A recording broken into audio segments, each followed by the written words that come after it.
ফুচকা কাকু। গট্টু, চিংকি আর হরি স্কুলের লাঞ্চ ব্রেকে একসাথে কথা বলছিল। বন্ধুরা, তোমরা কি সবাই জানো স্কুলের বাইরে একটা নতুন ফুচকাওয়ালা কাকু এসেছে? ওনার ফুচকাটা খুবই টেস্টি হয়।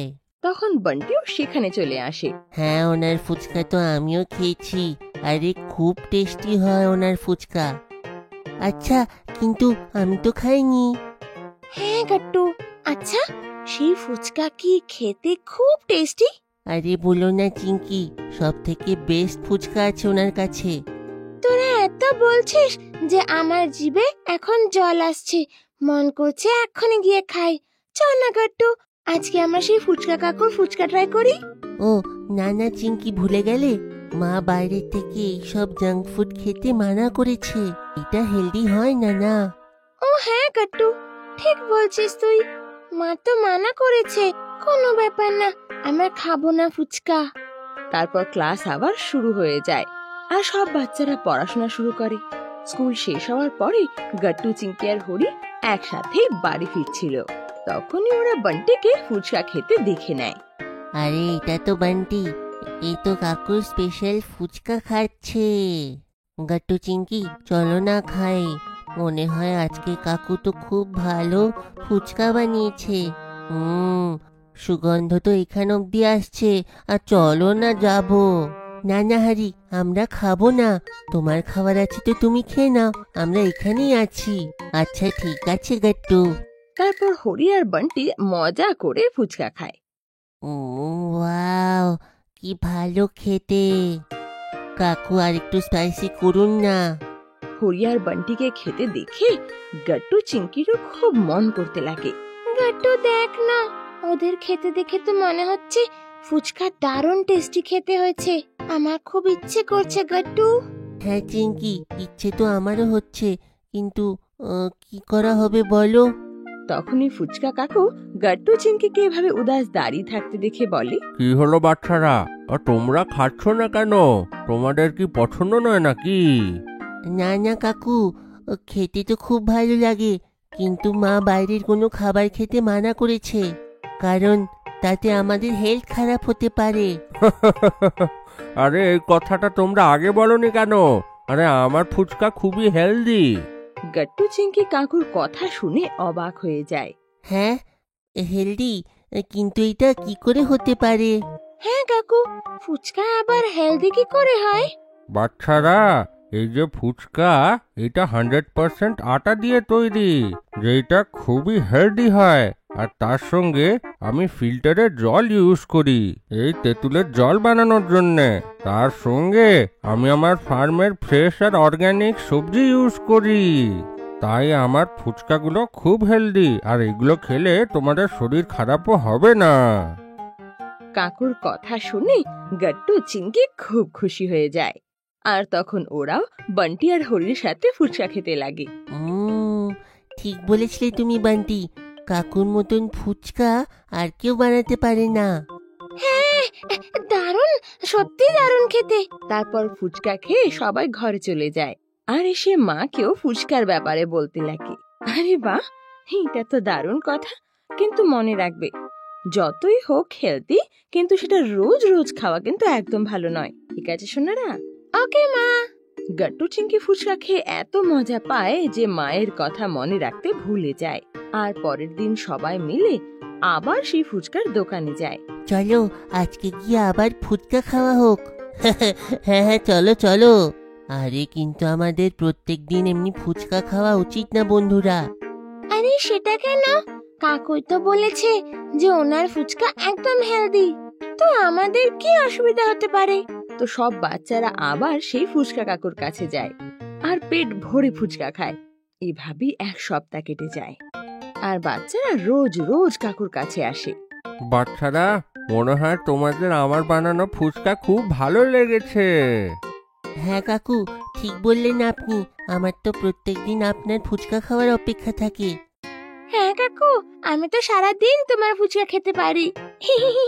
হ্যাঁ, এটা তো ঠিক যে আমার বানানো ফুচকা খুবই হেলদি, কিন্তু তবু এটা ফুচকা তো, কিন্তু এমন কেন আঙ্কেল? আপনি তো বলেছিলেন যে এইটা খুব হেলদি। ওটা আপনাদের অন্য হেলদি খাবারের জায়গা তো নিতে পারবে না না। আচ্ছা একটা কথা বলো, এইখান থেকে যাওয়ার পরে আপনাদের মধ্যে কে কে ভালো করে লাঞ্চ করে? ও, আমার পেট এতগুলো ফুচকা খেয়ে একদম ফুল হয়ে যায়। আমি তো তবু লাঞ্চ করতে পারি না। আমারও তাই, আমারও। আর আমিও। দেখলে বাচ্চারা, এইটাই তো আমি তোমাদেরকে বোঝাতে চাই। যদি তোমরা এমন করে প্রত্যেক দিন ফুচকা খাবে, আপনারা খাবার ঠিক করে খাবেন না আর আপনাদের হেলথের ক্ষতি হবে। তাই আপনাদের ফুচকা খাওয়া তো উচিত, কিন্তু একটা লিমিটে, বুঝলে বাচ্চারা? হ্যাঁ কাকু, একদম ঠিক বলছেন। আমিও তোমার কথা বুঝতে পারলাম কাকু। তাহলে ঠিক আছে, আমরা এখন থেকে উইকে শুধু দুবারই ফুচকা খাবো, বাকি দিন ভালো করে খাবার খাবো। হ্যাঁ, কিন্তু সেই দুবারে আমরা অনেকগুলো ফুচকা খাবো। আর সব বাচ্চারা আর ফুচকার কাকু বান্টির কথা শুনে একসাথে হেসে ওঠে। আর আমিও আপনাদের জন্য খুব টেস্টি ফুচকা বানিয়ে রাখবো বাচ্চারা। ওকে কাকু। এভাবে গাট্টু চিংকি সপ্তাহে শুধু দুবার ফুচকা কাকুর কাছে যায় আর মজা করে খায়। এভাবে ওদের স্বাস্থ্যও ঠিক থাকে আর ওরা ফুচকাও খুব মজা করে খায়। চিংকি কেক বানালো। আজ গাট্টু আর চিংকির স্কুলের ছুটি ছিল আর দুজনে বসে বসে খুব বোর হচ্ছিল। তখনই চিংকি টিভি অন করে দেয়। কত বোর হয়ে যাচ্ছি গাট্টু, চলো একসাথে বসে টিভি দেখি। হ্যাঁ চিংকি, চলো কিছু ভালো দেখি। কি করি? কোনো কার্টুন দেখি কি? আরে না না চিংকি, আমি কার্টুন দেখবো না, কিছু একটা ভালো খোঁজো। আরে বা, এই দেখো গাট্টু, কুকারির শো দেখাচ্ছে। মা এইটা দেখে আমাদের জন্য নতুন নতুন ডিশ বানায়। আরে হ্যাঁ চিংকি, চলো আমরা দেখি আজকে তো কি বানানো শেখাবে। আমি তো এটা দেখার জন্য খুবই এক্সাইটেড। মা তো এই শোটাকে রোজ দেখে। কুকারি শোতে কেকের রেসিপি দেখানো হচ্ছিল। গাট্টু আর চিংকি মন দিয়ে রেসিপি দেখছিল। চিংকি, এদেরকে কেক বানাতে দেখে তো আমারও খিদে পেয়ে গেছে। আমরা দুজনে একসঙ্গে একটা কেক বানাই। হ্যাঁ গাট্টু, আমিও তাই ভাবছিলাম। এমনিতেও তো আমরা দুজনে খালি বসে আছি, কত বোর হচ্ছি। চলো তাহলে দেরি কিসের? চলো আমরা গিয়ে দেখি কিচেনে কেক বানানোর জিনিস কোথায় রাখা। হ্যাঁ গাট্টু, তুমি যাও আর জিনিসপত্র খোঁজা শুরু করো। ততক্ষণে আমি মাঠ থেকে কেক বানানোর পারমিশন নিয়ে আসি। দুজনে নিজের নিজের কাজে লেগে পড়ে। তারপর গাট্টু খুব মন খারাপ করে চিংকির কাছে আসে। এসো গাট্টু, দেখো মাম্মি আমাদেরকে কেক বানানোর পারমিশন দিয়ে দিয়েছে। আরে চিংকি, আমরা কেকটা তৈরি করব কি করে? এখানে তো জিনিসপত্রই নেই। হ্যাঁ বাচ্চারা, এখন মনে পড়লো, আমি তো লাস্ট উইক কেক বানিয়েছিলাম না। তারপরে আমি এখনো পর্যন্ত শপিং এ যেতে পারিনি, তাই কেক বানানোর সব জিনিসপত্র এখন অ্যাভেলেবল নেই। এইটা শুনে গাট্টু আর চিংকি খুব মন খারাপ করে বসে। কত বোর হচ্ছিলাম আমরা, কত মুশকিল করে আইডিয়াটা এসেছিল যে কেক বানাবো। এখন কি করি? মাম্মি যখন দেখে যে বাচ্চারা মন খারাপ করে বসে আছে, আরে গাট্টু চিংকি, তোমরা দুজন এত চিন্তা করো না, আমার কাছে একটা খুব ভালো আইডিয়া আছে। তোমরা রেগুলার কেকের জায়গায় একটা স্পঞ্জ কেক বানাও, সেটা বানানোর সব সামগ্রী আছে। এইটা শুনে গাট্টু আর চিংকির মনে আবার থেকে একটু আশা জাগলো। ওরা আবার থেকে একটু এক্সাইটেড হয়ে মার পেছন পেছন কিচেনে চলে যায়।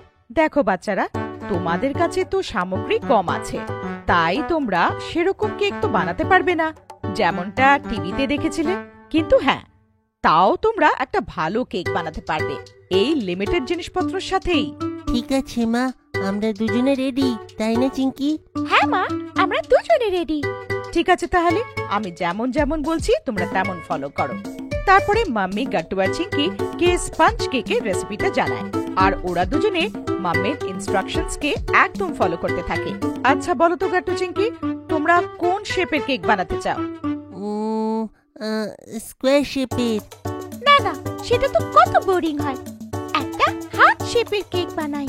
চলো ঠিক আছে, হার্ট শেপের তৈরি করা হোক। ঠিক আছে বাচ্চারা, শুরু করা যাক।